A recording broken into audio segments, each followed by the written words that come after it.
Week 31, day 3. Are you decisive?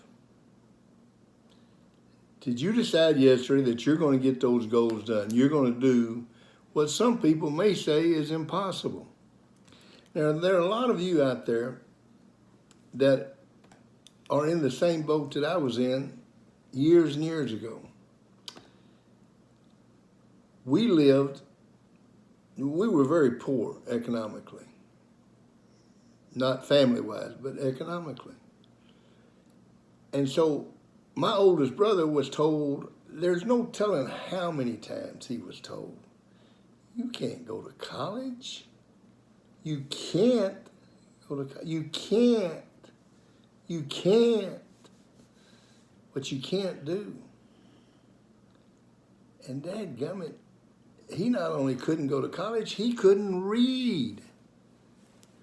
He was deaf and couldn't read because he didn't listen to what anybody said, and he didn't read what they said about him. And he went to college. And along came the second of the 6 Parker boys, and it was kind of, well, maybe he can. You know, his older brother went, so he went. Became a lawyer. By the time I got there, and I was the 6th out of 6 boys, do you think anybody told me that I can't go to college? See, I had it made. Because I had a role model in Jesse Parker who was decisive. He decided he was going to go to college, and he went to college.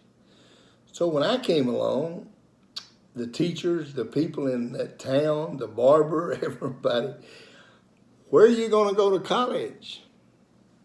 It was no longer, are you going to go to college? When we went to Judson in 1981, nobody believed we could win a state championship at Judson. Matter of fact, I think they probably told Coach Arnold he was making a big mistake going there. I don't know why I was told I was making a big mistake by going there. And fortunately, we were deaf and couldn't read because we didn't read the things that they said about us and we didn't listen. In 1983, we won the state championship. You can't win the state championship at Judson. And you sure can't win a state championship with a group of kids that nobody on the team weighs 200 pounds. Not one single human being on that football team weighed 200 pounds or more. Coach, that's not possible. You know, I love to say that because I know in the day of information and internet, every one of you can go check it. And then you go, wait a minute, how'd they do that? Well, we had a great group of kids that said, we're going to do it. And they never doubted for a second they were going to win state. Look at the lesson today, respond or react. And we talked about this with the positive mental attitude. Same thing about being decisive. When you go to the doctor with an illness, he may give you medicine. When you take the medicine and still feel bad or even feel worse, you go back to the doctor and he says, whoo, your body's reacting to that medicine. That's bad. He gives you a new prescription, you begin to feel better, you go back to the doctor and he says, now your body's responding to that medicine. That's good. To react is bad, it makes matters worse. To respond is good. This is a simple story that illustrates the point that everyone has either good or bad circumstances occur in their lives daily. It's not what happens to you that determines if you'll be successful. It's whether you react negative, what children do, or whether you respond positive, what men and women do. Now here we're talking about men and women being the mental age people. Every person has at least 2 ages. The first age is a chronological age. And we've talked about this before, but you need to hear something 14 times. The chronological age is how long have you been on this earth? My chronological age is 70. Yours is 16 or 32 or 29 or 50 or whatever it might be. But your mental age One way to determine it is, are you willing to sacrifice a short-term pleasure in order to reach a long-term goal? Can you give up that cell phone on Tuesday night and texting Margaret Ann to study for that test? Oh, I can't do that. I'm not doing that. But don't call me boy. Son, you are a boy. Because I'm going to say you got the mental age of about 11. You can't give up the cell phone on Tuesday night and texting Margaret Ann to study for that English test that you know you got to take the next day. Well, that guarantees me what your mental age is.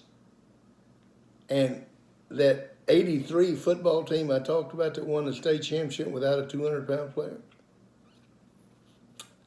I would say the mental age of those kids was probably 30.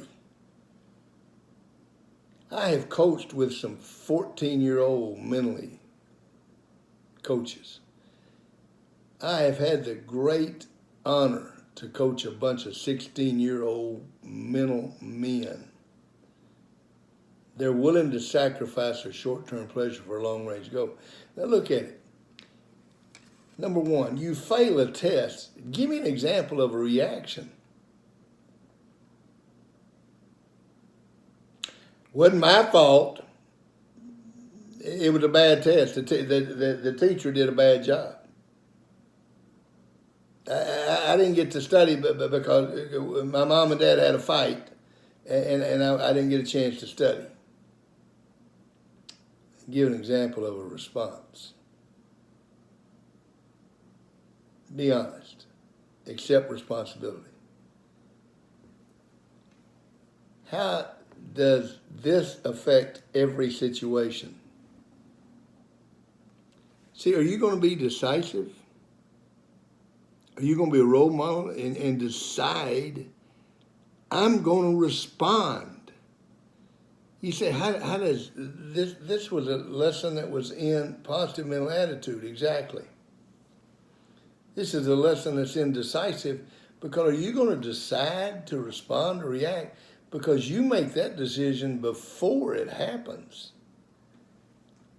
Hey, we think it's going to rain today. We think it's going to rain Friday night at the game. Okay, fine. I'm an Eskimo. I'm not a Texan. I'm not going to worry about the rain. I'm not going to worry about the weather. The weather's got nothing to do with me. That's being decisive. I have decided in my life that I'm going to respond to every circumstance and every situation. That's decisive. Be decisive. See you tomorrow.